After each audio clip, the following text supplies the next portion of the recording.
Kenny Chesney, born March 26, 1968 in Knoxville, Tennessee, USA, is one of the most famous country music artists of the 21st century.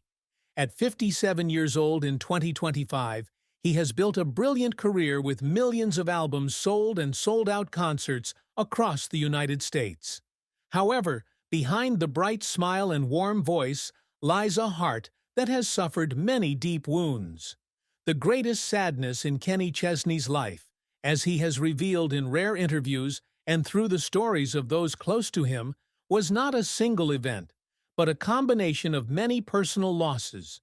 Most notably, the death of his childhood best friend, Christy Hansen, and a lingering sense of loneliness despite living in the spotlight.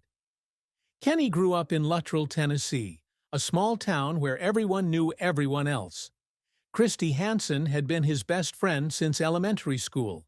She was the first person to hear him play guitar, and she was his constant supporter as he dreamed of becoming a country singer, a dream that many in town thought was far-fetched.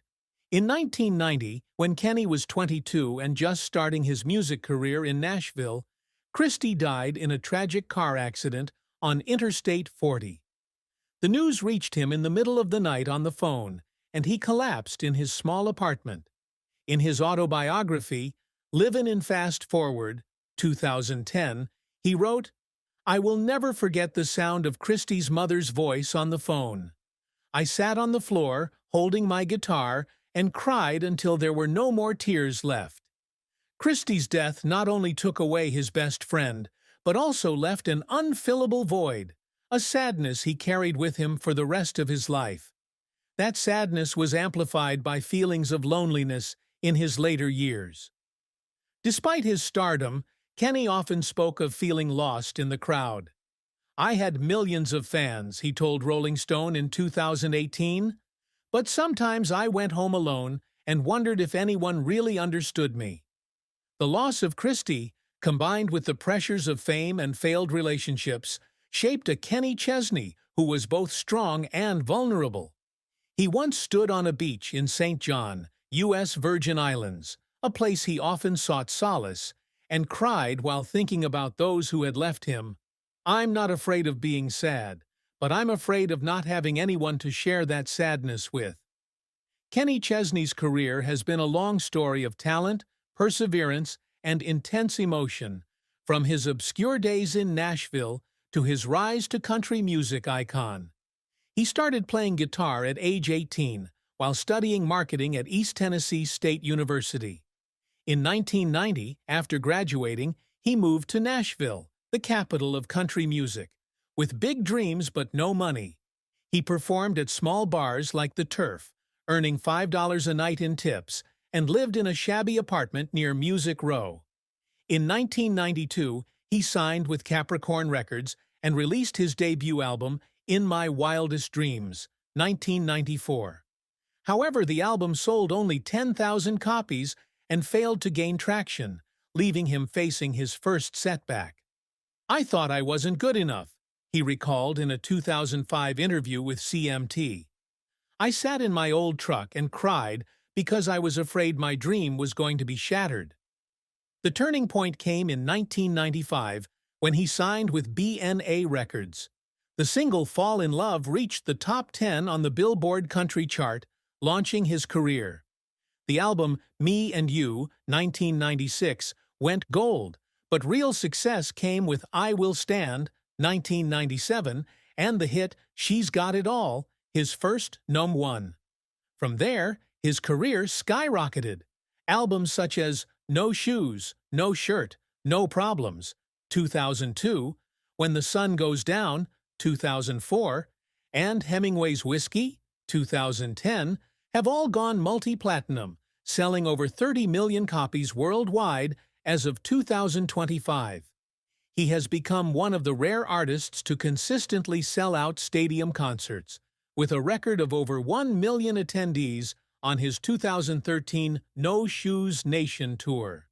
Songs such as There Goes My Life, The Good Stuff, and Anything But Mine not only dominate the charts, but also touch the hearts of listeners with their raw emotion.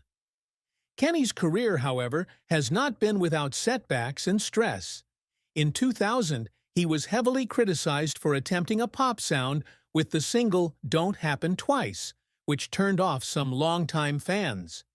His 2005 album, Be As You Are, also failed to sell as well as he had hoped, as he experimented with a more personal rather than commercial sound.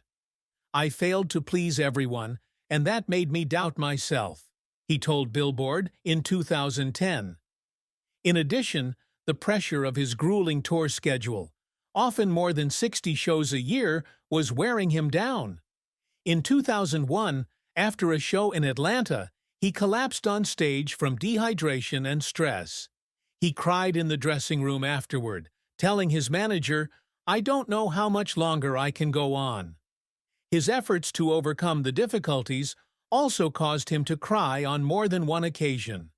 In 2005, after canceling a tour to focus on his health, he returned with The Road and the Radio, an album that marked his rebirth. During the recording of Who You'd Be Today, a tribute to those who had died, he broke down in tears at the microphone. "I was thinking about Christy, and I couldn't continue," he said in a 2006 interview with NPR. In 2018, while performing a concert at Gillette Stadium for 60,000 people, he stood on stage, looked at the crowd, and cried, realizing how much he had overcome to get there. That perseverance helped him win 9 CMAs, 8 ACMs, and become one of the most successful country artists of all time. Kenny Chesney didn't just want to be a famous singer. He wanted to leave a lasting mark on music and life. One of his greatest accomplishments was bringing country music to a global audience. With his fusion of traditional country and modern pop, he expanded the genre's reach, appealing to people who weren't familiar with country.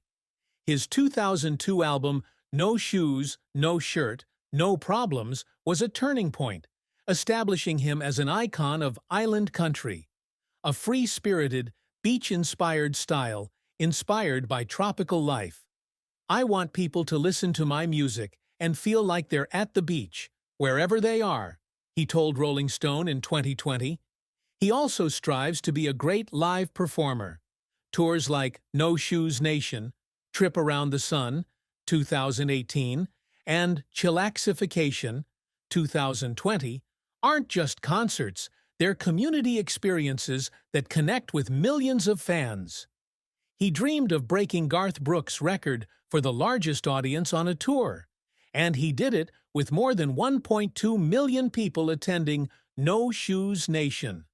"I don't just sing," he proudly told Variety in 2015. "I make memories for people." Kenny also tries to give back to society. After Hurricane Irma devastated the Virgin Islands in 2017, he founded the Love for Love City Foundation to rebuild the area he loves. He donated millions of dollars and organized benefit concerts, helping hundreds of families find new homes. "I want to leave something bigger than music," he told CNN in 2018. It's not just the amount of money he's donated, more than $5 million by 2025, but how he's channeled his grief into positive action. He also dreams that one day, when he no longer sings, people will remember him as someone who lived his life to the fullest and spread joy. Kenny Chesney married actress Renee Zellweger on May 9, 2005, in a romantic ceremony on the beach in St. John, Virgin Islands. They first met at a tsunami relief benefit concert in January 2005, and after only 4 months of dating, they decided to marry.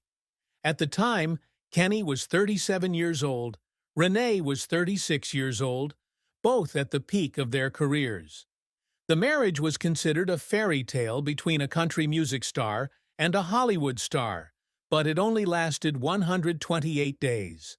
On September 15, 2005, Renee filed for divorce, citing fraud, a vague legal term that caused a media frenzy. The breakup of the marriage was a major sadness in Kenny's life. "I loved her, but we didn't know each other well enough to make it work," he told Oprah Winfrey in 2007. He admitted that the pressures of fame and a busy schedule drove them apart.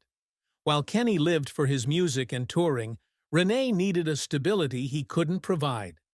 After their divorce, rumors spread that he was gay, a result of the use of the word fraud in the divorce papers, and hurt him deeply.